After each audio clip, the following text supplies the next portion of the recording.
na pinapatay ang parehong mga magulang. Nang tumigil ang ingay, lumabas siya ng silid at labis na natakot nang makakita siya ng mantsa ng dugo sa sahig, na sinundan niya hanggang sa matagpuan niya ang nilalang sa banyo na pasan ang katawan ng kanyang ina sa likod nito. Sa garahe, sinusubukan ng mga lalaki na labanan ang mga nilalang, ngunit hindi sila nagtagumpay.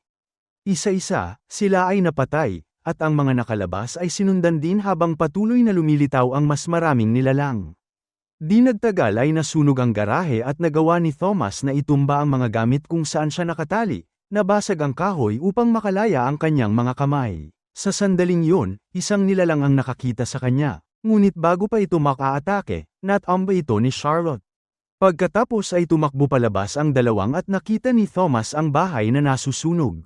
Sinabi sa kanya ni Charlotte na patay na ang kanyang mga magulang, kaya nagpasya silang pumunta sa bahay ni Thomas. Pagbalik kay Joseph, naghagis siya ng maraming gamit sa butas, sinusubukang bumili ng oras. Pagkatapos ay tiningnan niya ang kanyang ama, na walang malay, at hinalikan ang noo nito bago naghanda para sa laban. Biglang bumukas ang butas sa pinto, ngunit sina Thomas at Charlotte lang pala. Sinabi ni Joseph na kailangan niya ang tulong ni Thomas, ngunit natigil ang kanilang pag-uusap nang sa wakas ay nagising si Paul. Hindi nagtagal ay uminom siya ng gamot at sinabihan ang kanyang mga anak na huwag tumigil sa pakikipaglaban. Sinabi ni Joseph sa iba ang kanyang plano,